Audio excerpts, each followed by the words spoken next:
All righty. Welcome to another edition of Vegas Bad Boys of Podcasting. I'm your host, DJ Impact. I got the Vegas Bad Boys here with me. How you guys doing tonight? You look real good, real good. Oh man, some good wrestling happened this past weekend, and man, I got so much to say, but y'all gonna say Impact, man. Okay, we get it. You liked Hard to Kill, but we got other shows to talk about. But yeah, I did like Hard to Kill, and I'll talk about it. If you guys got some input on it, go ahead and throw it in there. But that took place this past weekend, and so let's get a little bit into it. Before I start that, I gotta talk about the Tuesday leading up to Impact Wrestling.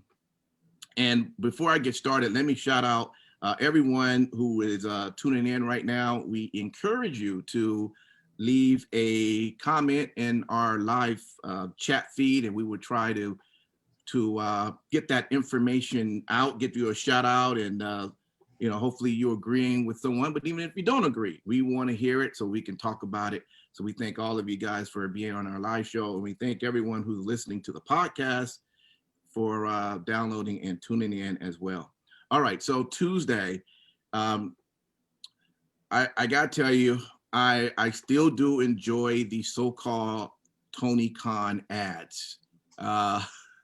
They're really exciting. I'm curious what you think about that, Sin City too. But first, let me just a couple of quotes here. He says that he says tomorrow, he tells the folks that you'll get a chance to watch a wrestling show. That's one of the quotes that he told. I'm like, okay, all right, that's whoa. Then he asked Tony Schiavone, did he know that Brian Cage was a former Impact Wrestling champion? And Tony Schiavone says, yes, I do. And then Tony Khan was like, wow, I'm genuinely surprised you would know that. I'm just like, whoa, okay. And then he also, I think Tony Schiavone is saying, hey, don't forget to watch on a real network. Whoa.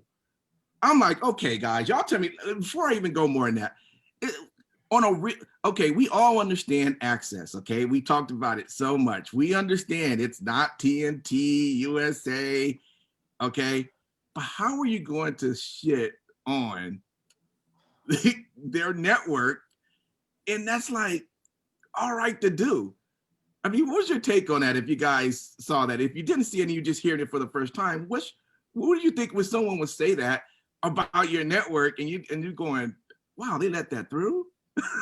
Well, I mean, I didn't watch it because I'm one of the people that can't find the shit network access. But I will tell you that it's good that they are doing that because, they're not taking themselves seriously in a sense of, for humor. And it makes for good entertainment when people just, go with it. I mean, they know a lot of people complain about, I don't know where the fuck access is. Yeah. Let's make they it. Also, they also own the network. No, it's true. So, I mean, it makes it even funnier. So, I mean, like, of course they would allow it. You're right. I mean, it's their network. That's the biggest thing. They don't have to worry about someone being pissed off because they're, Yeah. I mean, we do the same thing, essentially. I mean, we don't take ourselves serious sometimes, but we can do that because we are the biggest bad boys, and the fuck we do. Well, no doubt. So yeah, all that took place. And also what was interesting that Tuesday night, there was a tag team match between Suicide and Manic versus Rohit and of course Chris Bay. As I said, Suicide and Manic. So right there, that was I like how they did that, and good stuff that they're doing over there. But let's start over on Hard to Kill. Wow, quite a few things. First off, they piped in sound. Now, of course, there's no audience there still. The only thing I will give them credit for is that they didn't overdo it. They didn't use like like let's say WWE audience size or just this mega size. It really did sound like maybe 30 people was just yay. Which, what do you think the wrestlers did at 2:30 in the afternoon when they got to the arena? All right, everyone just kind of clap. Now cheer, now boo. Right. That's probably exactly what happened because that's how it sounded. But it worked for them, you know. We're gonna have to reach out to Ingrid and find out how they did that, because she was the one who in the live shows would be the one hyping the audience. Oh, right. Helping, standing there going more. Right. Yeah. So, exactly. Yeah, I wonder if she stood by the sound mixer and is just like more. Right. Yeah. That's funny. So I guess Josh Matthews, he got promoted to senior producer, and Madison Rain, of course, is retiring, which calls for new commentators, Matt Stryker and D'Lo Brown. So we got a chance to hear that. And I got to tell you, it made a difference. It made a difference. Nothing's wrong with Josh. Josh just always sounds like he's the corporate guy. He sounds like a Michael Cole. If you want to, no, for real. Yeah, I get it. I agree. It's awful. Yeah. But that's definite upgrade. Yeah. So it was great to hear it from that that perspective. So I won't go over all the matches, but there's a few things you just skipped a really important thing though. Okay, yeah. About that fact. Mm-hmm. So D'Lo's in where who was? Wow. Who did D'Lo replace? Oh, Madison. Oh yeah. But who did Madison replace? Don Callis, guys. Right. That's right. Yeah, that's what I said. Yeah. So if you are under the impression that Don Callis isn't working for AEW, then you're fucking blinder than Stevie Wonder at a fucking orgy with goats. You said it. You said the goats. I didn't say it this time. Oh my God. He's very superstitious. Apparently. I hope he was protected. Shit. Rosemary and Crazy Steve, they debuted as the name Decay. So that is their new dual team there. Just wanted to mention that. Also, Eric Young, Joe During, and Diener, they now go by Violent by Design, which, by the way, I like that. That's their group name, Violent by Design. It's a great group too, man. Those are three guys who are meant to work together. This is where I got confused, and maybe I was overthinking it. So the group used to be called the Dieners, right? There's Cody Diener and then cousin Jake. Right. So the group called the Dieners, because what I was confused at is why are they now just going by Diener for Cody? Like why did they choose that name? But cousin Jake wouldn't be a Diener. No, because cousin Jake's probably getting well, first of all, cousin doesn't necessarily mean that he's a Diener. Yeah, he could be cousins can be a American. And I mean, let's be real. Chances are their family tree doesn't fork all that much. So probably doesn't. Uncle Daddy, Daddy, Mama's. I'm just saying. Yeah. Cousin is also probably brother and all that type of shit. It forks about as much as Stevie Wonder forks goats.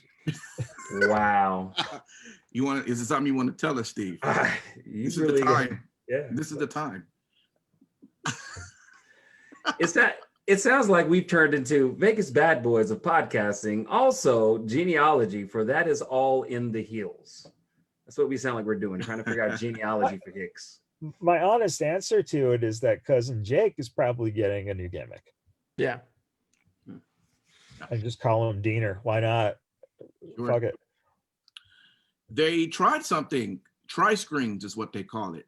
They had 3 screens up on your main screen, and you're watching the action take place in different parts of the of the arena. So I thought that was pretty interesting. They're running So three screens. basically, the guy on the switch box got fired. Yep. We're cutting costs, and unfortunately, it's the one guy who can switch cameras. So therefore, we're just going to put up all 3 views, and that's it. Yeah, they did try that. A lot of things that they were trying, right? Shout out though, new knockout tag teams champions. I guess they stopped having the championships back in 2012, which the belts lastly was held by Madison Rain and Gail Kim. So you're like, I don't know. I don't even remember that existing. That now that you say it, yeah, long time well, ago. and I'll be honest with you, I didn't know either. I took a little research a long right time there. ago. That's like TNA days, right? Became Impact. But there was a match against with this now title, Fire and Flavor. They got a lot of different new names for groups now. Okay, and that was Kiera Hogan and Tasha Steelz, Fire and Flavor going against Havoc and Nevaeh, and your new knockout tag team champions, Fire and Flavor. So that sounds like a rib and wing joint and shit. Like I'm gonna go get me some ribs and some wings and a hot plate. Like with the macaroni cheese with the hot top and shit. Can I give you a fish plate? Can I give me a number 5 fish plate? Oh, Simon. With them potato wedges. I'm just saying, it sounds like I'm getting some good ass barbecue. Okay, wait. Fire is DJ's right hand.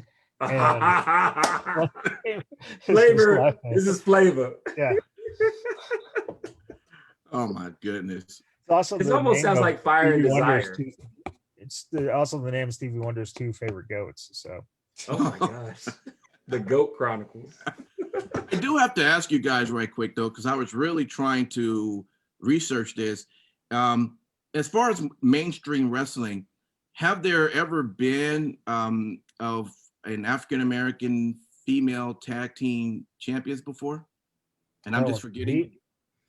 Ever in life? You have to ask the historian of our group because, that's what he does. Well, no, what did you just say, Matt? Harlem Heat? No, women. Don't say Harlem Heat again, Matt. Don't do it. Don't say Harlem Heat again, please. No, there is not. Because I never could think of one, and I was like, no. Yeah. You got to understand too. Until the last 5 years or so, you were lucky if there were more than 2 African-American women in your company. Right, exactly. Let alone being able to tag together and win championships. So now, I just wanted to shout them out on that. And then they didn't make any reference on that on the show or anything. I was thinking this should be pretty big. Why no one's making such any big deal out of that. But so then it made me start thinking maybe it already happened. Let me start searching, but I couldn't find it. So I mean, shout out to them. They're excellent wrestlers. It was a great match, and they definitely showed that they definitely deserve to have the titles. They put in a lot of work. I was wondering how it was going to work because they're tiny, and they were going against some women that got some meat on their bones, and I was like, I don't know how they're going to do it. Plus they're short. The other girls are taller. I'm just like, I don't see it, but they had a game plan, and they was able to sell the idea of them winning. What you laughing at, Simon Street? That's just how you said, get some women with some meat on their bones.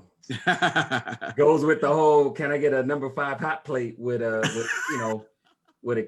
fried catfish, and can I get a tall glass of some Kool-Aid? Actually, it sounds really good right now, to be honest with you. Hey, have anybody wondered where Matt Cardona's been? Who? Oh. Or no, are you going to tell us, Impact? Well, Matt Cardona, I know you're going to ask me who that, Zack Ryder, okay, has made his way now into Impact Wrestling. So he did pop up there and had a quick match with Ace Austin. Woo, woo, woo. Right. So wait, what company is he with? I know because you saw him with AEW, right? For a second, but he didn't have a contract, I guess. But it looks like I'm assuming, I didn't fully look this up, but it's the way they made it sound talking that he was with Impact Wrestling now. So, I don't know. I guess he was trying to figure out where he wanted to go. or maybe no one will take. I mean, it's fucking Zack Ryder.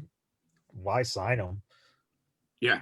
He's only going to get fired probably in a few weeks because he's never used. So, Damn. Oh man. X Division Championship. Chris Bay, Manik, and Rohit Raju had their match. First off, let me just put it out there. Best match of the pay-per-view. These guys put on a show. Of course, this is just my opinion. This was phenomenal.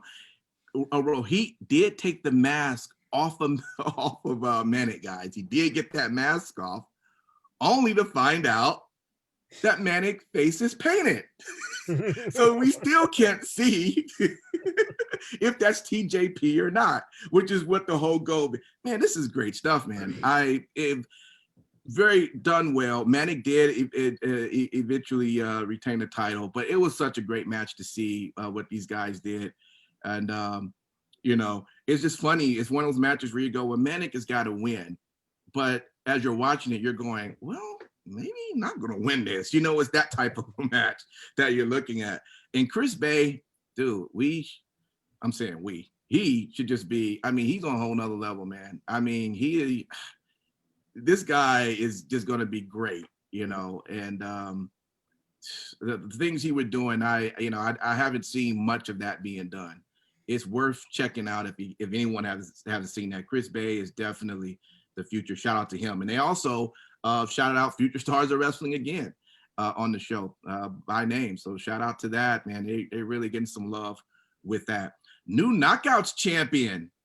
No, it isn't, but it was a Knockouts champion match with Taya Valkyrie and Deonna Purrazzo. And yes, Deonna did retain that title. Guys, let me ask you a question, because I wasn't familiar with Deonna when she was, I guess, training with NXT or whatever the case. What was the problem with her? Because since I've been watching her in Impact Wrestling, she hasn't botched any moves. The on-mic skills are okay. It's not like the greatest, but she really hasn't flopped on the mic. She's pretty confident. She didn't do what on the mic? She didn't mess up on the mic. Okay.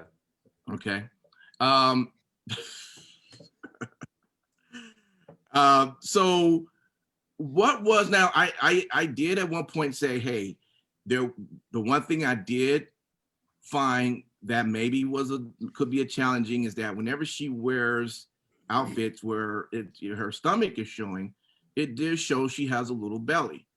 She doesn't always wear tops with her belly showing, but like in this pay-per-view, she didn't. But I say that when you look at all the WWE women, most of them just seem like they're just all fit and within shape. So I don't know if that's part of the reason or not. But what was the fat shamer? I'm just saying, man. For real? I am asking, what was the issue that you guys saw when she was with, training with NXT? For me, there really wasn't an issue with her. I think she's a great competitor. I think that she was above average, with her promo skills. She didn't really have that many when she was in NXT that I really greatly stand out in my mind. I just think she just wasn't utilized, and she kind of felt like she was lost in the shuffle, and found other opportunities. As simple as that. I think she's doing great in Impact, and if I could be gifted with the gift of access to Access, I'm sure I wouldn't be surprised with her performance day in and day out. Okay. Yeah, likewise. I never saw any issues with. I know that she was on the Indies beforehand, and right. Ran for years, and I've always thought that she was one of the better workers that have been out there. But I don't know. Yeah, she's excellent at what she does, so that's why I was really shocked to see. I don't like her, and I didn't like her then. So. Oh, for real? Okay. You don't like a lot of people. I don't know. So it's just a list that goes around the corner. So. Well, yeah, but what is it? Well, yeah, that's what I was just going to say. The fact of the matter is that I don't think, to me, there's an it factor to her. I think that, what was interesting in watching some of the women's matches throughout this week, on different shows, right? Yeah.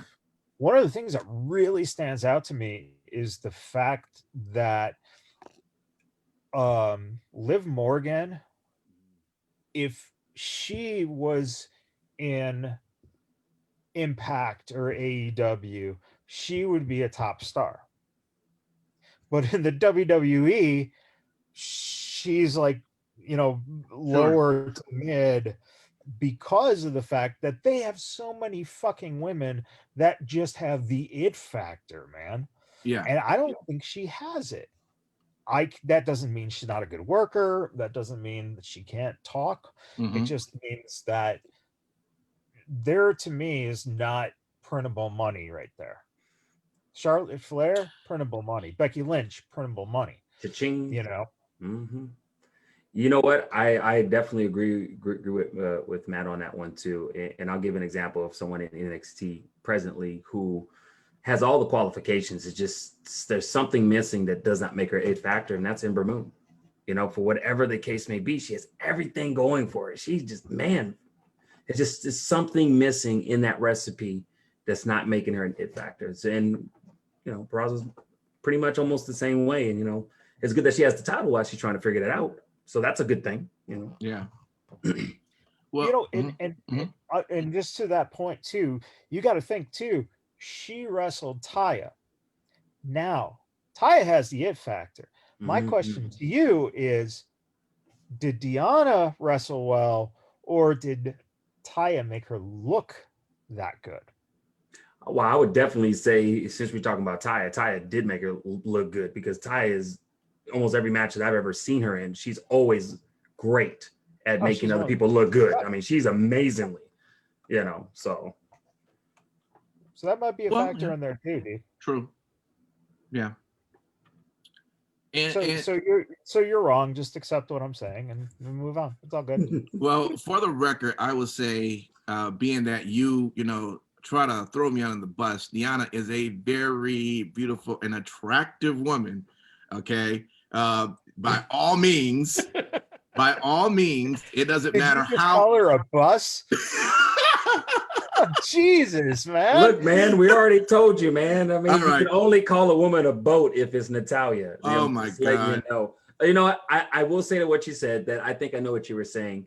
The only thing that kind of broke all that is Nia Jax. So obviously, if there can exist Nia Jax, a belly thing is not an issue. There are some other women that have bellies. It's fine. It should, I think Vince McMahon is kind of over that, sort of. Sure. Let's go over. There was a match with Ethan Page. Apparently, he's already gone from Impact Wrestling, but they did this whole gimmick with him going against the Karate Man. Motherfucking Karate Man. That was your what the fuck moment of the show. All right, go use the bathroom, go cook whatever you want. I don't know what they were doing. And apparently now I see why, after reading, he didn't want that even to be aired. And now I see why, because I don't know what they were doing. But apparently, I guess they had to kill him off the show, and they did that by the Karate Man taking his heart. What would be the name of that character in video games, guys, in Mortal Kombat, where he goes in, his finisher is take your heart and pull it out? That's Kano. Kano did That's that. Kano. Okay, so that's pretty much what the Karate Man was, Kano. Wow, that's disturbing. Yeah. So supposedly it was filmed, and Ethan Page had thought that it would be more of somehow a serious match. But yeah, I wouldn't honestly have liked to have seen it if they had framed everything in such a way. Seeing it like this was, quite honestly, the best part of anything Impact in quite some time. And that's saying something, considering Impact doesn't fuck around. What, they had Allie get stabbed in the neck. Right. They had Mickey James get pushed in front of a train. Mm-hmm. They're just killing people. I gotta be killing honest, the characters off the show literally. Yeah. Yeah, they really are. Even to the point to where if this shit don't work with Xia Li, her and Sang Shun and Big Boa just need to fucking go to Impact where they could just kill people for real. The funniest thing too is not only has that stuff happened within the last year or so, but you also had Bravo getting shot. Right. Yeah. Which apparently they're still trying to figure out. They ran part of that pay-per-view. I was like, wait, I thought that was over. We're done with it. I totally forgot about that. They should just say it. They should have really just said Ethan Page shot him. Right? Yeah, right. Hey, actually, Simon, you just mentioned Xia Li and Boa. Mm-hmm. What if Ethan Page goes to NXT and is their Dark Master? You know what? There you go. Be cool. I'd be cool with it. I'd be cool with it. I was hoping that you were gonna go. He goes to NXT and has his heart ripped out by their Dark Master as well. And that becomes his gimmick, going from company to company and having his heart ripped out. So he would essentially be wrestling's Kenny, right? Constantly just getting killed every promotion he goes to. That someone needs to fucking do that, because that'd be amazing. Yeah, it would be. Second to the last match was Sami Callihan and Eddie Edwards in a barbed wire match, and that got pretty brutal there. Sami likes to go ahead and just get beat up with whatever there could be you can get beat up with. So, and he took a lot of those shots. When you're getting hit with a barbed wire and then that barbed wire gets caught up in your gear to the point where you're pulling and now it's tearing your gear up. Yeah. How was it doing it? What happens when you do what? So anyway, that was that match, and Eddie Edwards went ahead and he won that. The main event was just what it was all about, which is what had Hard to Kill trending. They let us know they were trending in the top 5 on Saturday night for their show. So they couldn't even at least lie and say we're trending the most popular right now. Wait, we're within the top 5, everyone. Right. Like what? So Motor City Machine Guns, Chris Sabin and Alex Shelley. We know they're a tag team, but Alex was not there. And he did put a video out pretty much apologizing for him not being there. He didn't say why, but after doing a little research, it definitely wasn't COVID factor as far as him having that. It didn't say anything personal. It just for some reason he was just unable to make that. So they had to create another partner for Rich Swann and Chris Sabin, and it ended up being Moose. All right, which was really great because first off, they needed a big man, right? When you got the Good Brothers in there, that's first. And second, Rich Swann, he doesn't have a really good trust with Moose because Moose just screws him all the time. Anytime that they're around each other, it's Moose usually somehow taking advantage in some way. He even put Willie Mack out to a point. We haven't seen Willie Mack in a minute now since that last beating they had. So in that case, it was, he was a little iffy with that, but Moose was like, hey, I'm a part of the team. I'm all about this company. Nobody's going to come in here and try to ruin this company at all. So the Good Brothers come out. Hey, they was promoting, man, let me tell you, these guys be promoting their shit, man.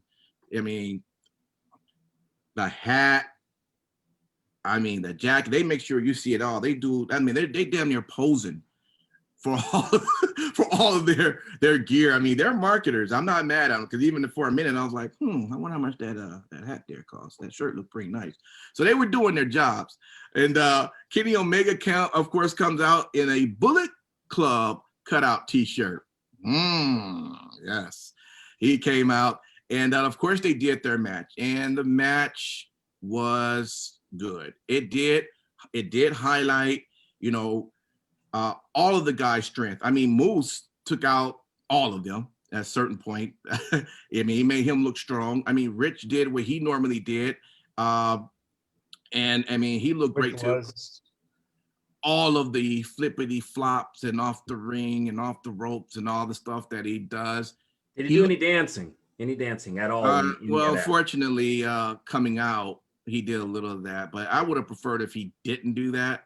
And especially during this match, because, you know, this was one that was pretty personal to him. Nevertheless, the winners of that, of course, being the Good Brothers and Kenny Omega, which I got to tell you guys, I had said the week before, I just can't see how, with all the shitting on Impact Wrestling, how they still was going to just, I mean, everything they said they was doing, they did. And all the, there was no, I didn't see any, let me put it this way. I know there is a benefit overall for Impact Wrestling. And I think the benefit is still, one of them is people are seeing that they exist. Some are finding them. So I get that. But according to the storyline, I just don't get how you, because that's not how we're trained to watch wrestling, right? If the person you're about to have a main event for the week of beat you in a one-on-one match, you usually know that for the main event, the other person is the one that's going to end up being the winner. But but leading all up to this, AEW is the one that's just been shitting on Impact on everything, and then they still end up winning. I mean, it wasn't a DQ or anything. I mean, was anybody shocked at that or what? I mean, bro, you are conditioned to 50-50 booking. That's exactly what it is. Okay. All right. So I'll take that. Unfortunately, WWE has made it so prevalent that that's what everybody expects is 50-50 booking. Sure.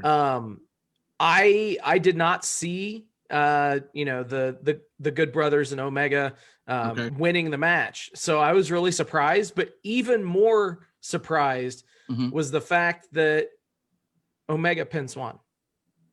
Right. Yeah.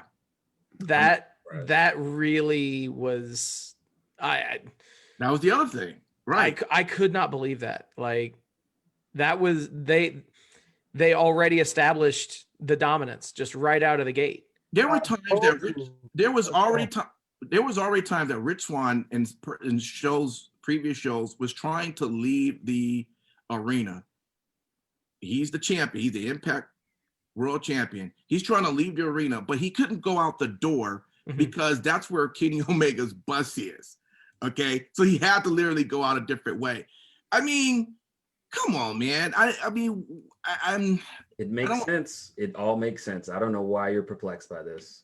At the end of the day, if you take two scenarios, okay, if you agree to get shit on, literally shit on by some random chick or dude, whoever you prefer, okay, it's one thing. But if you have Kim Kardashian shit on you, you're still gonna reap the reward of being shit on by someone as high as up as Kim Kardashian. So in this situation, yes, Impact is getting shit on by AEW, but look how many people are now having eyes on Impact who probably wouldn't have. I think it's beneficial. What's up, Simon? There's the mute. Go ahead. Thank you. That was holy. Wow. Yeah. I mean, talking about freaking scat live on the Vegas Bad Boyz podcast. Simon Street. I think that we might need to ask you a couple of questions, sir. Right. I'm just saying, man. I'm not. If I'm Impact, I wouldn't be upset. Is what I'm saying. You know what I'm saying? Because I know people who don't watch Impact religiously, who watch AEW, but are now starting to watch freaking Impact. I mean, that's a win. Right. I mean, shit.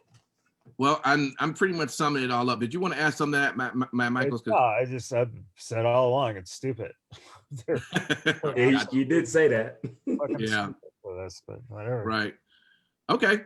Well, guys, that was hard to kill. Overall, I did think it was a really good, entertaining pay-per-view. If they would have just left out the Ethan Page, we probably would have been right at an A+ 100% paper being done. But you know, is that too high? A+? Is that too high, Sin City? An A+? Well, again, there are WWE shows you don't give an A+ to. Well, hey, I'll give Friday night an A plus, but we'll wait till we get over there to that. Okay. Well, let's jump over into Raw. Wasn't there some exciting things like you know, the game of all games starting off the show, or Actually, the coolest thing about watching him do a promo Mhm. is exactly why he was a fucking star. Yeah. The way he fucking looked at that camera, my God. And then Yeah. the little bit they did backstage with Hunter, uh And Keith Lee? basically, what was that? The one with him and Keith Lee? Yeah. Okay. And the way that Hunter, basically just told that whole story of the way he looked at Keith and stuff, and the way that he just went out. Oh my God, it's great. And here's a guy who actually wrestling in his street clothes looked like it should be that. Mhm. A lot of times they ruin it because now he's getting into his trunks or something, and having a match. He shouldn't. Should be in a street brawling situation. It was Right. fucking perfect. It was Yeah. great. And it was also fucking phenomenal to see Randy Orton take a fucking fire cannon to the face. Like Right. a pro, man. The only bad thing with that was that he oversold it. So You if you think? get shot, yeah, because if you got shot in the face with a fucking flamethrower, essentially, you're not getting up. You're fucking rolling on the ground, holding your face. And by the way, where the fuck were the medics?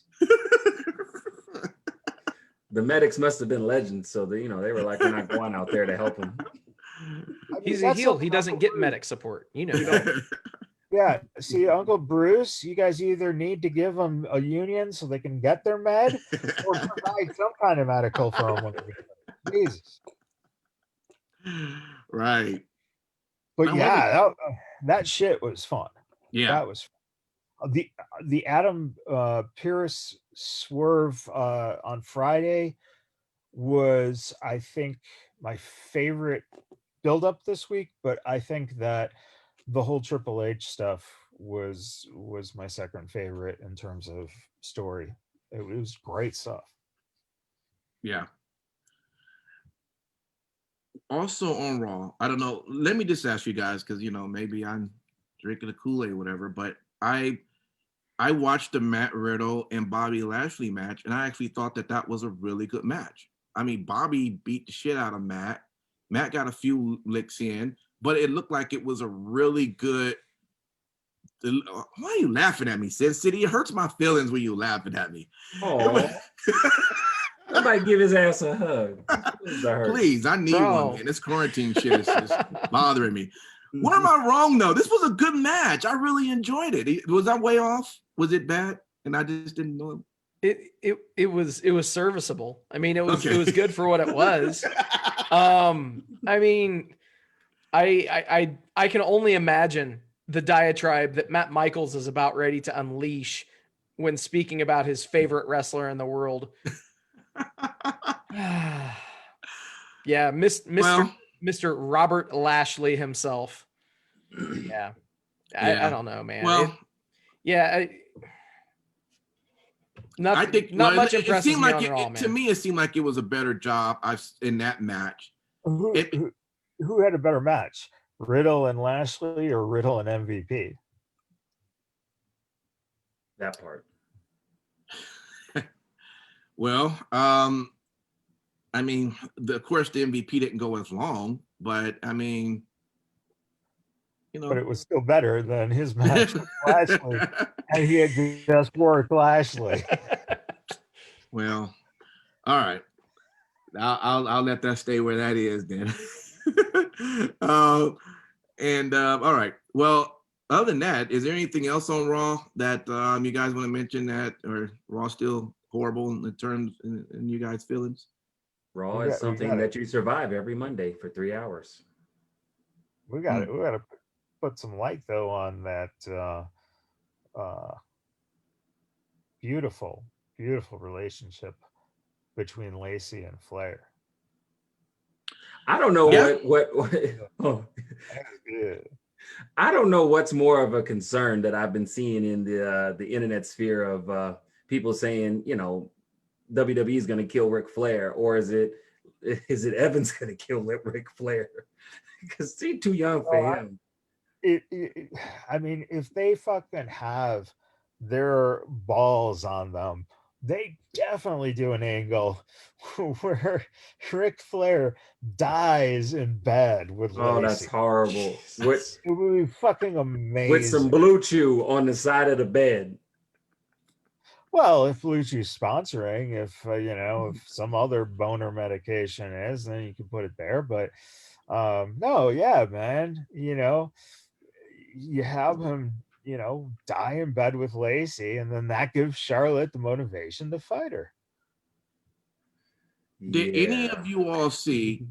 Would any of you all thought that at some point you were going to see this conflict between father and daughter? Did you guys ever see that happening? Because it's always been. I always see it every time they fucking come out. I'm waiting for, shit. I mean, for all intents and purposes, you're dealing with the same Flair ego, whether it's Charlotte or whether it's Rick. I mean, that's part of their lineage. Their legacy is that fucking ego. It's big as a fucking house. But he's always sold it as him praising and proud of his daughter. So at what point did you think you were going to see a swerve?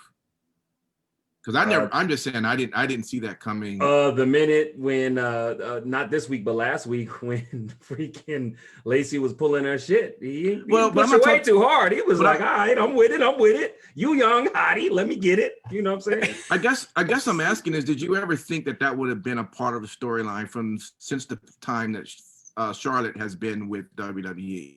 Did you see that coming? Yes. Okay. Yes, because it's synonymous with her coming out of her father's shadow, even though in reality, Charlotte has probably been fucking amazing of getting out of the shadow and being who she is. When I see Charlotte Flair wrestle, I'm seeing Charlotte Flair. Do you see what I'm saying? I don't immediately come to mind like, oh, that's Ric Flair's daughter. Let me give her the pass. No, she's fucking held her own. So I think maybe this storyline of what we're talking about eventually was going to come to pass so that, people like yourself who don't know what we know can see it and be excited and celebrate it. All right. Wow. Thank you for that. Well, with that, let's jump over into AEW New Year's Smash 2, Sin City. Tell us what you enjoyed or didn't enjoy off that show. I'll tell you, man, it's passe to just jump right in and say that you enjoyed the main event of a show, but I enjoyed the main event of the show. Mm-hmm. I think that the build was something that obviously was, in my opinion, aided by the pandemic. They were able to slow burn this and actually build up to a Darby Allin versus Brian Cage one-on-one match, put the TNT title on the line. Matt Michaels is already frustrated. So I know I'm doing my job just perfectly fine. He just wants to throw you through a table like Cage did the little boy with the skateboard. That was an amazing spot. That was freaking, and he turned it in the air. I'm like, get it, boy, all right. Only one question I ask is, how did he win that match? That's all I'm going to question that. He rope-a-doped him. Why not? If 10 minutes of me getting thrown outside to a table, up against the post of the ring, thrown outside of the ring into this outside of the ring, being tossed, being kicked. And I mean, these look like, they were being sold like you're really being hurt. Mm-hmm. And then all of a sudden you hook up, I guess.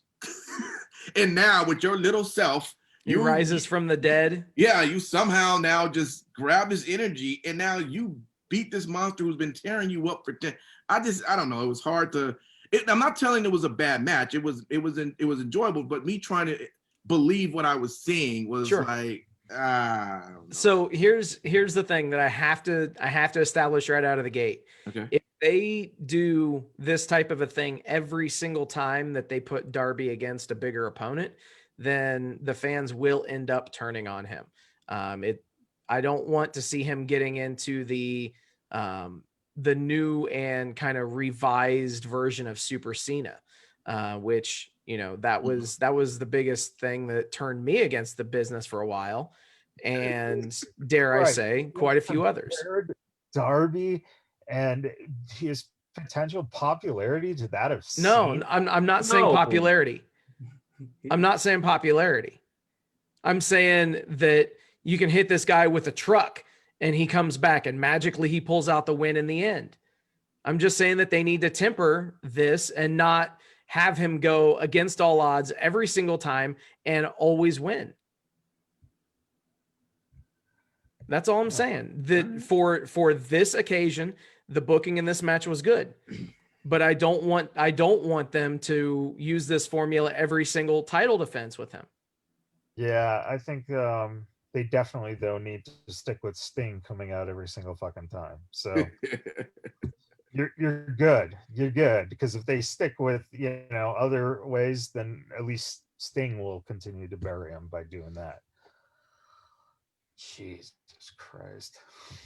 I've never seen fucking 5 grown men get so scared of a fucking 50-year-old man in a bat, 60-year-old man in a bat, a fucking skateboard punk who looks like Marco's stunt when he's standing next to fucking Brian Cage. Damn. Shit. And seriously, the next time you see Sting and him standing together, Yeah. like the word little stinger actually comes to mind, because the dude, I mean, Sting is not a huge dude in comparison to wrestlers, right? But he's a good build.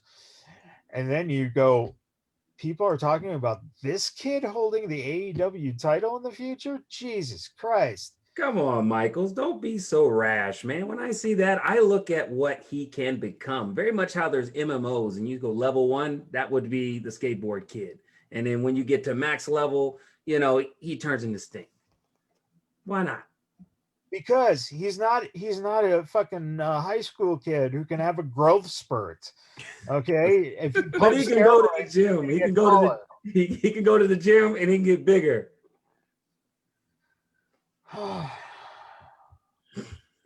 You are so fucking pissed. He is, man. Filled with piss and vinegar, you are. Matt Michaels is in rare form tonight, yes, and quite frankly, it's fun to watch. Yeah. Like watching Stevie Wonder have an orgy. Oh my god. Oh my god. Anyway, also, I do have to give a shout out to friend of the show, Danny Limelight, for appearing on AEW Dynamite this week, teaming with Griff Garrison and Brian Pillman Jr. against the Elite, which obviously they had, you know, they ran the angle leading up to this where it was just assumed that it was going to be Kenny Omega and the Young Bucks. And then I love they went as far as, you know, the Bucks asking Omega if they wanted to do the Elite intro, and obviously Don Callis steps in and plays it perfectly and has everything go according to plan. Ended up swerving them, and it ends up being the Good Brothers as Kenny Omega's partners, even referring to the Good Brothers as Kenny Omega's best friends. Right.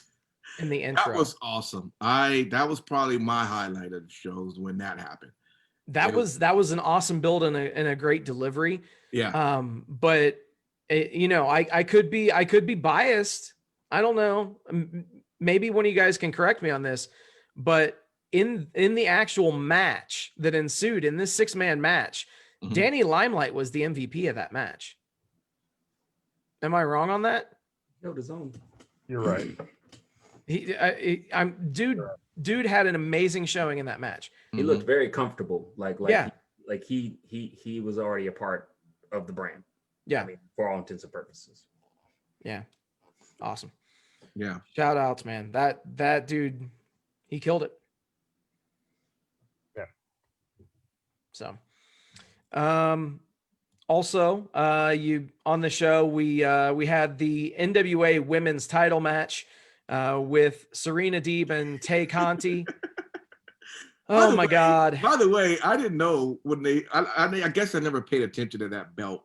I never knew that they put your picture Oh yeah. in the middle of that belt. For real? Oh yeah. Yeah, that's NWA's traditional belt. Yeah. I don't like that. I don't like that. It's the coolest design, dude. I don't like it. I don't like it. I would never want my face to be on the middle of a belt. Throw my name, throw whatever tagline, but don't throw my face in the middle of a belt. No, your face would be perfect, especially how you make that mean face, like you just in a prison photo or like you about to commit a crime. Like that would be cool on a fucking belt, man. I've a seen lot that of belts face. have that though. A lot of belts I've seen have that face. That'd be intimidating, brother. Yeah. Like you intimidated until we find out you just the biggest lovable teddy bear ever. Continue with Serena Deeb. So anyway, the Dark Order accompanied Tay Conti out to the ring. I mean, this match, I was not a huge fan of the match. But hey, it wasn't as good as the AEW Women's Championship match that night.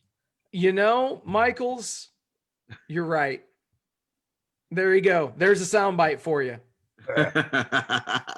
Fuck.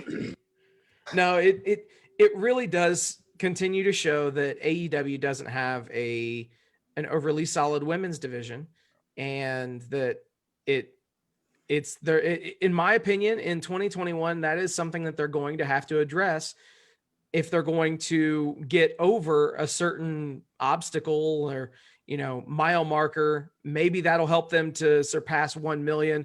You know, I don't know, but it's one of those things that's something they need to fix, and they need to fix it quickly. Stormin Mormon says, yes, more NWA women title matches on AEW and not their own women's title matches. Yeah. That's not a bad idea at all. I was going to say one thing that AEW could probably benefit from is if they're able to find someone that even comes close to a Paul Heyman for the women's division primarily, something of that nature. And I know it's hard to say a Paul Heyman-esque, but and you can look at me all you want, Matt Michaels. I'm saying because they need somebody to kind of, you know, talk real good on the mic. That's probably not going to be an in-ring. I know they kind of tried it. Vicky Guerrero there. What do you? Well, I was going to get into that. They kind of did it with Vicky Guerrero, but Vicky Guerrero was more. I think that they didn't fully pull the trigger on her. I'm just my opinion. I felt like she could have done more, but she probably wasn't asked to do more. Yeah, I'm just saying, and maybe they could pull that trigger even further with her. I'm saying you need somebody to be a visual representation of the women's division. Yeah, preferably the fucking women's champion, who is a woman who doesn't speak English very well, and so therefore they can't use her in that primary role. Hey man, she's healing up from those bite wounds from the devil. Man. You try to fucking talk after getting bit. I mean, she got her jugular bit, man. That's like 8 weeks out. Yeah, man. When's the last time you got bit? By Stevie Wonder. And oh Lord. Well, as long as they didn't bite you below the belt. Jesus. Elsewhere. They did not bite me below the belt because I was wearing my DJ Impact face belt. Scared him away. Give us that face, Impact, real quick. Give us that face. No, let's keep it going.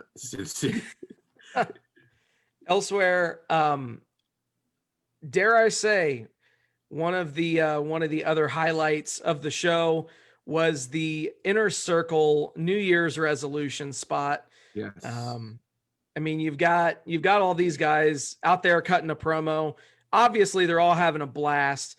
And you know, Jericho's saying that they're going to win the AEW Tag Team Championships, he and MJF. And of course, that just starts the rest of the Inner Circle into a tizzy, if you will.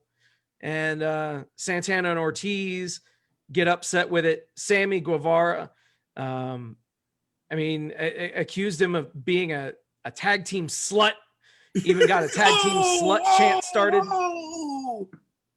And right.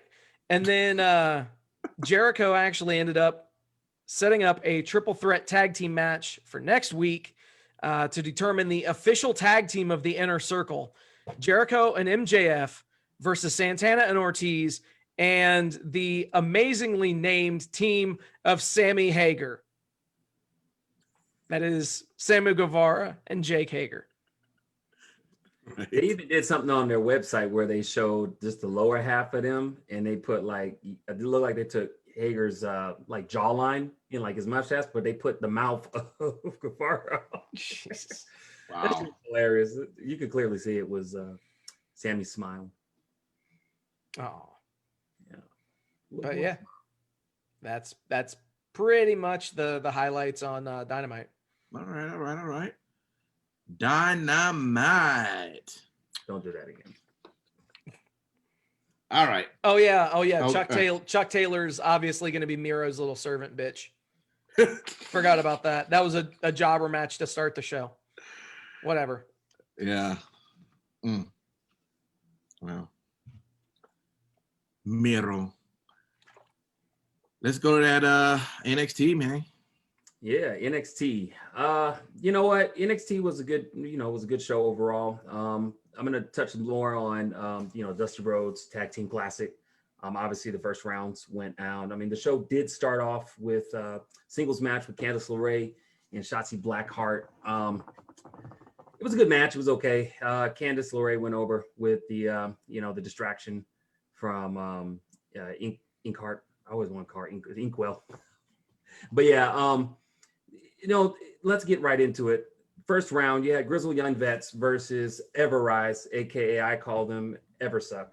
But actually, Everrise actually looked pretty decent in this match, and but unfortunately wasn't good enough. And Grizzled Young Vets did defeat them, and they moved on to the next round in the Dusty Rhodes Classic. The next match, which was pretty interesting, was Johnny Gargano and Dexter Lumis. I just gotta say, very good match, and I wasn't expecting to like it. I was ready to just like, okay, let me go get something to eat. But it was really good. And again, Dexter Lumis, like, what are they gonna do with him? Like they build him up, they've had him host an event. Like, what the fuck are you doing other than with Johnny Gargano? So, but anyways. You're missing the best part of that was when Gargano got the envelope handed to him by Theory. Yeah, but see, the reason why I didn't want to bring that up, because I don't like Theory being looked at as some dumb ass jock tool. And that's what they present him as, a dumb jock ass tool. I mean, yes, it was cute. He had a crybaby Gargano, and then they showed I don't know what they showed with Theory, because I get annoyed by him. But yes, that was interesting. I appreciate the referee was trying to pull one half of that paper from the match early on. I didn't feel that was necessary, but he cared a lot about his job. Anyways, that match really wasn't as fun as I would like it to say. But what I was excited about was another, Dusty Rhodes Classic. We finally got to see who MSK was. And ladies and gentlemen, MSK is none other than Wesley and Nash Carter, but you probably know them as Desmond Xavier and Zachary Wentz, formerly known now as the Rascals. And boy, did they look good. I like their ring music. I like how the MSK is put right in the middle of the big X, and they looked fucking phenomenal.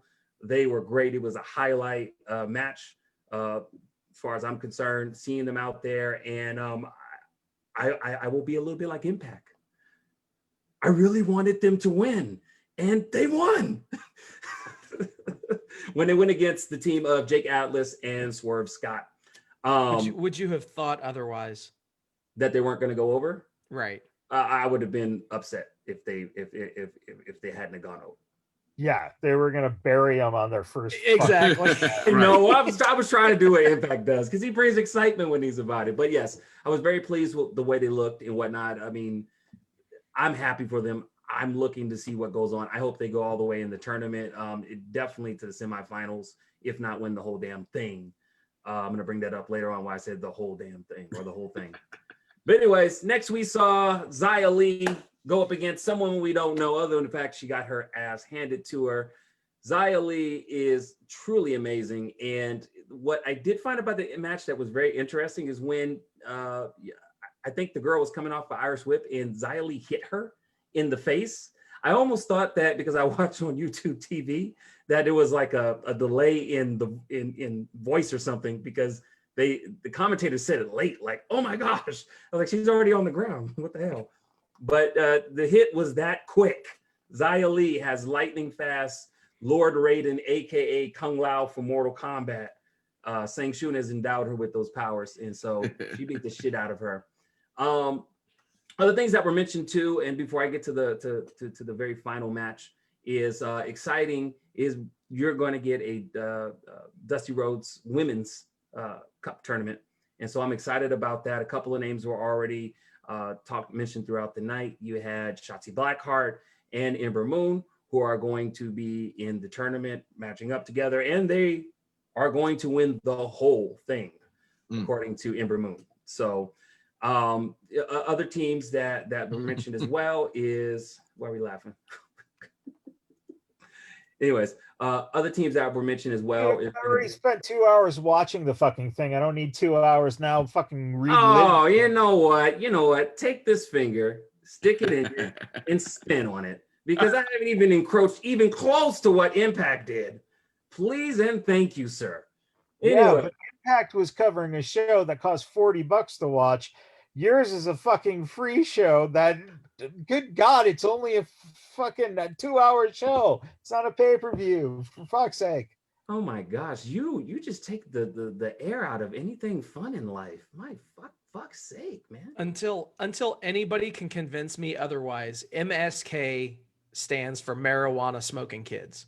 Hey, and here's the thing with that. If that were the case, given what's happening with UFC, saying that they're going to not penalize people for marijuana use, I hope this transfers over to WWE. So that way, people can enjoy a little bit of the Where did you come up with that? They've been having a couple of reports all throughout the night, and I have not confirmed. No. I'm not talking about you, Sin City. Where did you come up with that name for that? Oh, okay. Because that's pretty dope. I like it. Right, I'm like, maybe you heard that somewhere. That's pretty good. I didn't hear it. It sounds good to me. Let's make it happen. Yeah, let's let them know. But getting back to it, Women's Cup, we don't know all the names that it's going to be announced of who's going to be in the Dusty Rhodes Tag Team Classic, Women's Tag Team Classic. But we do know next week a couple names were announced in a match. It is going to be Casey Catanzaro and Caden Carter versus the team that I think is going to be scary as hell and fun to watch is Tony Storm and Mercedes Martinez. And so that was freaking amazing. And just to piss off Matt Michaels, because it's just literally I wake up Sunday morning just to piss you the fuck off. The last match was the Undisputed Era versus Breezango.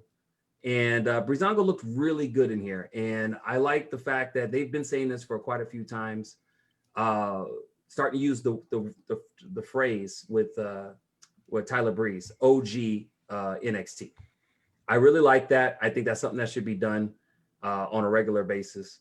And but unfortunately for Breezango, it just wasn't enough. Undisputed Era did defeat them, even though Breezango looked good. Man, I'm trying to give a little hope. There's people that watch this show, Matt Michaels, who fucking love Breezango. Okay, I'm just trying to show a little bit of love. Okay, thank you, sir. Yeah, you're showing a lot of love to the fact that we're now in hour 5 of the show. Oh my gosh, I've only gone for like literally 8 minutes. Literally. Anyways, let me finish.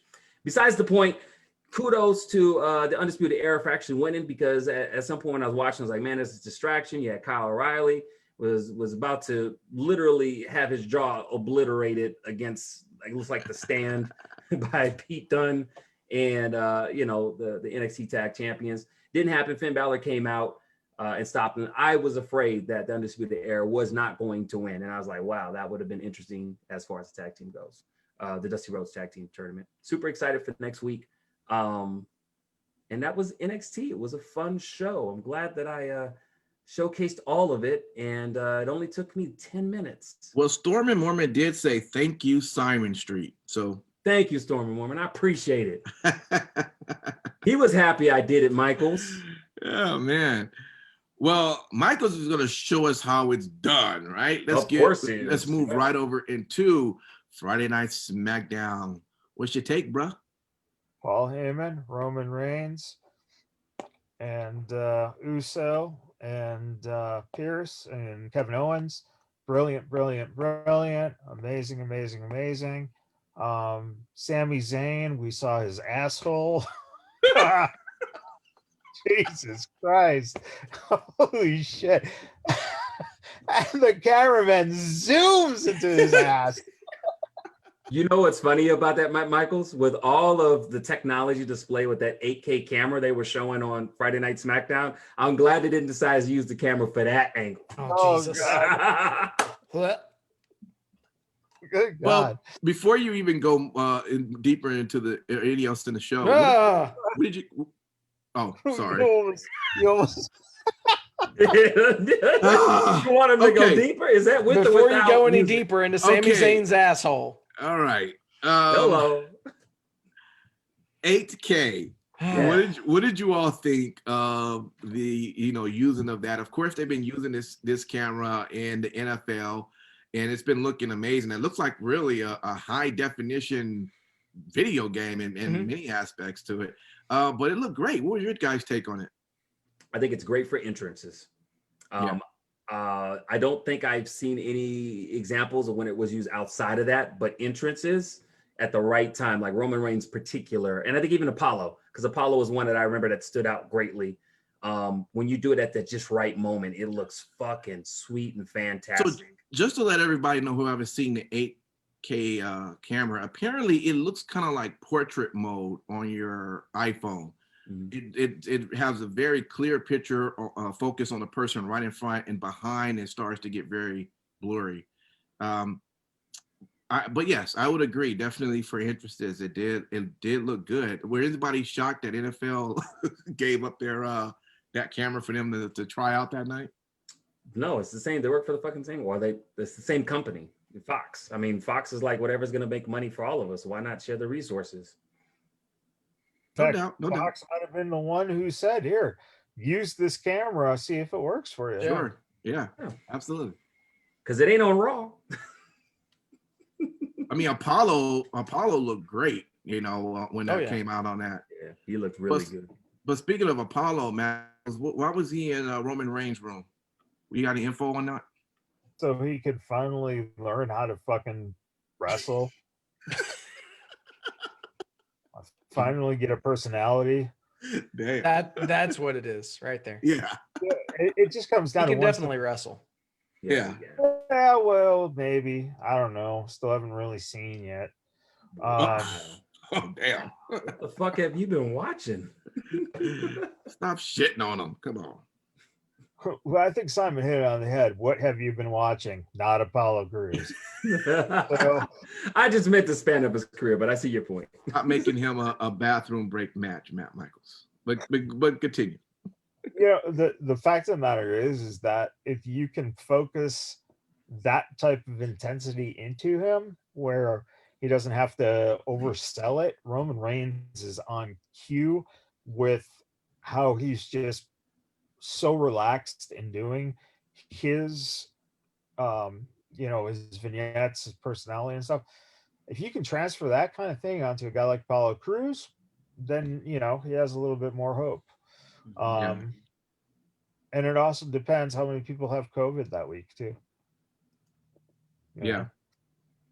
Who we need on TV. But yeah, no, it should be fine. I think again, the low point was seeing Carmella in the ring, and now we're gonna get this hot match between Sasha and Carmella as Virgil. Come on, he's better than Virgil. Virgil didn't have an official title that you had to go to school for and get a certificate. He's a Grand Marnier. You can't just go online for a week to be a Grand Marnier. No, you don't become a grandmarnier until your daughter has a child. Then you become a grandmarnier. Okay. Oh God, Simon, I believe the term you're looking for is sommelier. that's what I thought. I was Whatever, sommelier, Grand Marnier, whatever the fuck. Just he gave us some title that doesn't. I thought that's what they called it. Grand Marnier is an orange liqueur. Oh, okay. Yeah, maybe it is. Well, I tell you what, thank you for correcting me. Since That's why I'm here, man. The appropriate way, the appropriate Fact way. checking. Yeah. But shit, I thought that's what it was called. Shit. Great. Now you got him. He's going to refer to it as a Somalia. Oh God. I'm not gonna pull it as a Somali. Oh man, he could be dressed up as a Somali pirate. You know who finally got my attention this week though? Billy Kay. I'm now beginning. I mean, I kind of saw her doing her thing leading up, saying, "Hey, resume on the front photo," which was great. I enjoy that. But her work this weekend, I mean, this Friday was just awesome, right? I mean, she's really acting like that she's trying to fit in. The outfit was great. She did that whole weird pose when they was there. I got to give her props. She's really like showing what she can do and where she can become. So now my eyes are really watching her. Just shout out to Billy Kay. I just want to throw that out there. She was a lot more believable of trying to fit in, the desire of wanting to fit in, way better than I felt that Lana when she was doing that with you know, when she was doing her stuff with different people. I just felt like it was nothing exciting. But with Billy Kay, I could tell she really wants to fit in. You said Lana's name, so of course you felt nothing, didn't get it moved. It was Lana. Well, that part too. Yeah. I guess the very last thing, Matt, Ding Dong, hello. Did you enjoy the new? Oh, that's so great. You gotta go through the door. You gotta go through the door. You know, and this is when they hit on all cylinders, when you have two people who know exactly what they're there to do. Right. And Bailey is playing this arrogant, like, but she, it's the wink and the nod that, she didn't put that video up there and stuff like that, which is great. Especially because Bianca Belair has the nerve to just jump right on her couch and take over her chair. And, so it just works. Just fucking those two. I still say they're going to end up a tag team. I wouldn't be upset at that at all. That would be the tag team, even though it was, for a while with Sasha and Bailey. I would say that's a good close second. Yeah. God, there's no doubt in my mind that they're going to hit that path at some point here. Let me ask you guys this. Did you guys always see this in Bailey in NXT, or did she just grow into what she's become right now? Because she's on a whole nother level right now with Bailey.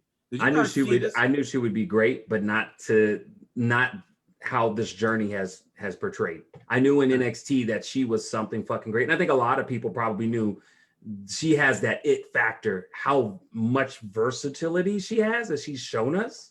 That's the beauty, I feel. It's interesting because I think that if you think about it, okay, so the Four Horsewomen, you knew that Charlotte was going to be the standout just because she's a Flair. Okay. Right. Fairly simple. Bailey had the popularity.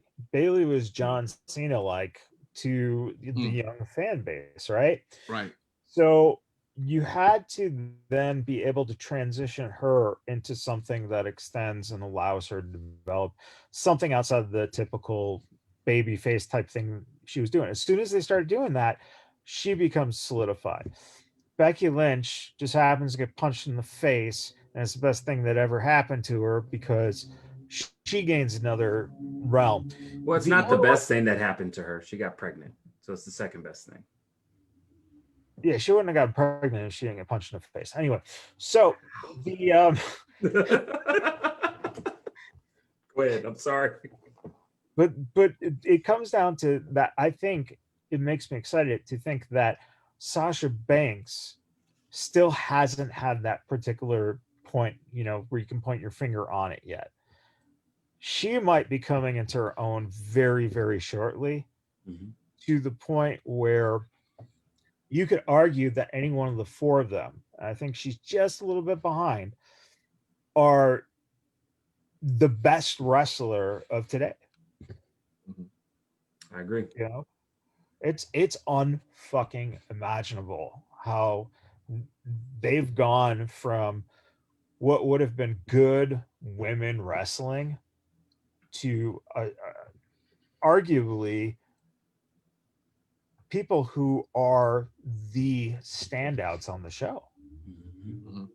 It's huge. It's huge, man. So it's also good for women's wrestling too, just in general, because I mean, if you're AEW, for instance, if you're not looking at that as a trajectory at some point, whether you're even starting in the stumbling blocks or you're halfway there, whatever, that's what you're going to look at. That to me in women's wrestling on a grander stage is ideal, where you want to go. Yeah. Can we talk for a second about just how fucking amazing the Cesaro and Daniel Bryan match was? Yes. Please. Best match of the night. That was absolute mastercraft. Just two guys just bringing it. This was the best thing on WWE TV in any of their brands that I saw this week. I'm going to go as far as to say that. Amazing work by both guys. It was a joy to watch. And on a side note, we have babyface Shinsuke Nakamura back too. Changed his music back to the rising music sun. back. He's going to be a babyface now, so we'll see how that goes. Yeah. Can I also say with Cesaro that and I don't know if anybody else caught it, but when he was at commentary and he was taking shots at Roman, and with this performance he had with Daniel Bryan, I'm wondering if that's somewhere they're going to start maybe going down that road. Man, I hope. I hope so, because I'm gonna tell you right now, that performance he had with Daniel Bryan, that wasn't just a win. That to me was a push. Yes. That was a push. It felt like the start of a push. Yeah, like I was popped. I was like, let's do it. Yeah, Cesaro picking up the huge win on Bryan. It was awesome. The weird thing is, though, the fact that if you're trying to get ready to push him against Roman, he would be the baby face, but in this scenario against Daniel, he technically would have been the heel. It's a little, they're transitioning him. Yeah, it was something that I was scratching my head a little bit on why they chose those guys. But it You have a good point. You have a good point, because even in commentary, they're kind of busting his balls a little bit about, well, how come you weren't there for Shinsuke Nakamura when he won the gauntlet match? And he was like, well, don't you know how far? What he said, was it very how far it is? Yeah. I was like, how far is it? I don't know. Yeah, good match, awesome match, definitely. Paul Heyman again, the star of the show. I'm sorry, I wanted to just kind of say, just because he did some more slight things that impacted so much. Even like repeating what Roman had told him, I'll consider this handled. The way he did it when he went, the second time, to get that contract over to him. But I'll let you talk more about it, Michael. I just love and praise Paul Heyman. No, it was fucking phenomenal, and the swerve was great. The swerve was really good. Yeah, because didn't see that coming. No, and that was great, because a lot of the fans had no fucking idea how they were gonna, why are they gonna have Adam Pearce wrestle? Right. So it was wonderfully set up, and I mean, again, simple things like demanding that he have the chair that Adam was sitting in. Yeah. That's character 101 right there. Right. That's fucking brilliant. Paul Heyman did mention I forgot what line it was, but it was something about Pearce not signing, and It was a funny line. And Heyman improvised the line because Roman's sitting there, all, Yeah. Paul says what he says, and you see Roman go. And he just, he did that. And he goes right into the, Yeah. you could see he was biting the fuck out of his lip because he knew that it was a fucking funny line. I, of course, was, stoned. So that was funny. That. I don't remember what it was. But no, those are the things that make it so fucking entertaining to watch, man. Yeah. It's so good. And it rubs off on Jay because then Jay, he'll go out, he cuts a great promo. Yeah, I was gonna say that. So, you can't fucking go wrong with what they're doing. And again, that would be interesting if the way he called that, the way he said that the Royal Rumble is going to go, that would be interesting if it went that way, that, he ends up winning Rumble and then he challenges, I guess, Drew, gets the belt so they can have this sort of dynasty of. So they started talking about it, the bloodline. I thought it was started dropping it. Interesting. I hope if they do the bloodline, and I know we've talked about it. Maybe it's just a wish list on our part, or maybe it's just me, but I want to see them expand that to the bloodline with the women. I want to see Nia Jax involved in that. I want to see Tamina involved in that. I don't know how they're going to put it together, but I think it'll be really cool. Well, look, the Royal Rumble is coming up real fast. It's towards the end of the month. As we get closer, we'll start throwing in more of our predictions on who we think is going to come out on top of that for the women and the men's Rumble, and where we see that's going to go. So we should do a predictions thing next week. Yeah, we'll do that. So tune in, guys. If you're listening right now, make sure you tune in to us the following week to listen to our take on Rumble and the outcome of that. It looked like it's going to be pretty good. There was nothing on ROH, so I guess right now they're just kind of still taking some time off. But New Japan, just wanted to mention Sin City. Just a couple of things. First off, they're getting a TV US deal is going to come. That's pretty awesome, huh? We don't seem to know too much information, but within 10 days, there's going to be an announcement on a TV deal. I think that's monumental. I think that's absolutely massive. The thing to keep in mind is that they've been really close-lipped. They haven't tipped any kind of hats. They haven't given any kind of like hints or anything of that nature as to just what network they're going to be on. So that's going to be really cool when they make that announcement. But I already have the inside scoop. All right. Oh, hold on. Exclusive. All right, go ahead. So they are officially the first program that's been signed for the Trump network. Well, I tell you what, he can't get banned if he has his own network. It works. Oh, I don't think that's going to be it. But continue, Sin City. Never a blow he won't go. So, I mean, realistically, there are several directions that they could go.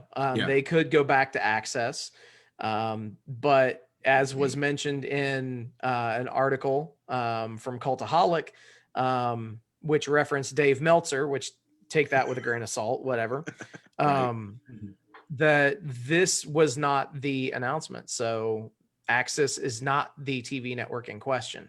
So evidently Uncle Dave knows, but no one else knows. We'll see how that goes. Personally, I was trying to think of what network would put him on.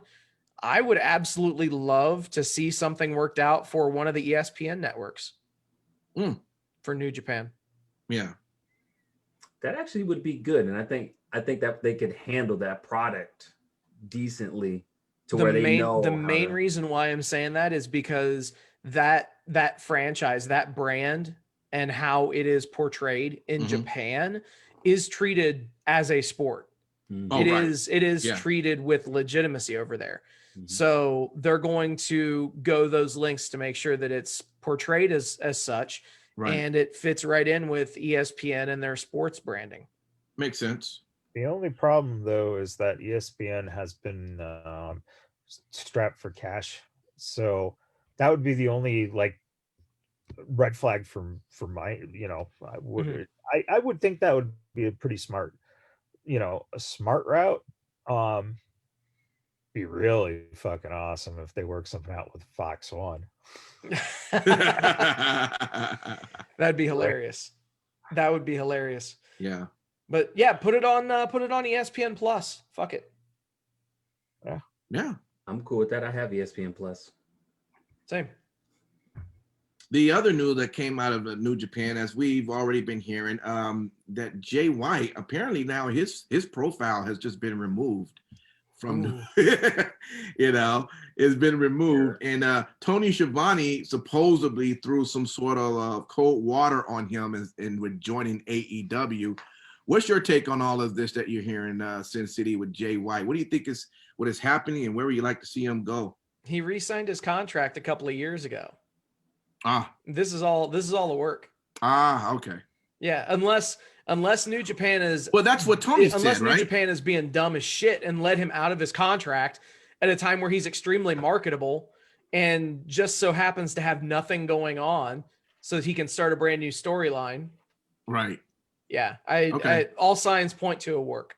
Gotcha. Okay, because that's wait. Could this be a work that leads him to coming into AEW? That could be awesome. Starting a talent talent exchange. Yep. That could be huge. Would he still be Jay White in AEW? Oh yeah. Would it be like? Yeah, they're not. Yeah, they're not. They're not hardcore about that shit like WWE. Yeah. Well, he'd definitely make a good addition. I guarantee that much. He'd fit perfectly. Yeah. Regardless, I think that we're going to start seeing some things that we've never seen before when it comes to these, these independent promotions, these secondary promotions, starting to band together. I mean, we're already seeing it with AEW and Impact. Why not throw New Japan in there? And also NWA has been, feeding the AEW women's division as well. So yeah, I would be completely cool with a talent swap with New Japan and AEW without question. Gotcha. Well, great, fellas. That is our wrestling talk for tonight. Good stuff as usual. We thank everybody for watching, and also on our chat. Storm and Mormons, great to see you back, man. Welcome back. Ringsiders always come through and let us know that they're in the building. So we always appreciate, and we can always see the amount of people that are watching. So although you don't chime in, we see you and we thank you for watching us as well. All right. So with that, if you're also just listening on the podcast, we appreciate. Do us a favor. If you do enjoy our podcast and seem like you do, leave us a comment. Just leave us a comment actually on the podcast that you actually listen to. Someone's calling in on our landline. Wow, someone is. Wow. Let's see if we can pick this up here. Oh, okay. Our producer got the phone, so we'll see if we can put them on. Leave a comment on whatever that podcast platform you're listening to. If it's Apple, Spotify, or even the new Pandora, which we're on now. Just leave a comment that you love Vegas Bad Boys, great show. You hate Matt Michaels. It's all good. Whatever you want to put on there, we just appreciate it. All right. You better answer that phone call, man, or they're gonna cut us. They're cut our time. People are calling in right now. All right. This is the time to do that. We again appreciate everybody for that. With that, that's the end of the show. If you're watching or listening to us live, we'll be back with 3 Count in just a moment. All right. Until then, peace.